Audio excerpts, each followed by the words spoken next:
mereka yang kufur kepada Allah Subhanahu wa taala setelah mereka beriman kepada Allah Subhanahu wa taala.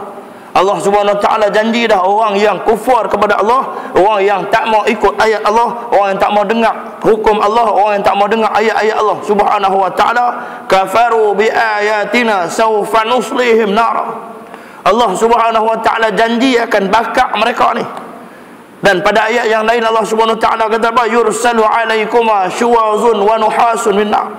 Allah Subhanahu wa taala akan didihkan tembaga kemudian dituangkan ke atas mereka. Allahu akbar. Oh, bukan cerita mudah. Hak kita duk bayang ini ni, hak kita duk bayang siksaan atas muka bumi ni. Siksaan cabut kuku, siksaan gantung, siksaan macam-macam ni. Hak yang Allah Subhanahu wa taala jadikan di akhirat esok ni 99 kali ganda siksaan atas dunia. Macam tu juga nikmat hari ni, nikmat kita dapat, nikmat kita sonok dengan nikmat yang Allah Subhanahu wa taala bagi kat kita hari ni, esok di akhirat ni nikmat tu Allah gandakan 99 kali ganda yang kita tak boleh bayang. Nikmat sonoknya esok ni Allah Subhanahu wa taala gandakan nikmat di sana di syurga esok. Begitulah Allah Subhanahu wa taala gandakan azab esok di akhirat ni, sampailah Allah Subhanahu wa taala jadikan perbezaan di antara tubuh-tubuh ahli neraka dengan ahli syurga.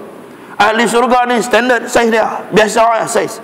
Tapi ahli neraka ini Allah Subhanahu wa taala jadikan tubuh mereka ini besar-besar. Allah jadikan mereka ini besar-besar, gemuk-gemuk, tembun-tembun. Kalau dia kurus pun Allah jadikan dia ni besar, lengan dia besar, tapak tangan dia jadi besar. Pasal apa? Supaya mereka ini boleh merasai siksaan yang lebih besar. Kan? Merasai siksaan yang lebih besar, siksaan yang 99 kali ganda siksaan di atas muka bumi yang kita duk rasa tu di atas muka bumi Allah Subhanahu wa taala. Betullah kita jangan duk kufur dengan ayat Allah, beriman elok. Kan kita hidup bukan lama pun tuan-tuan.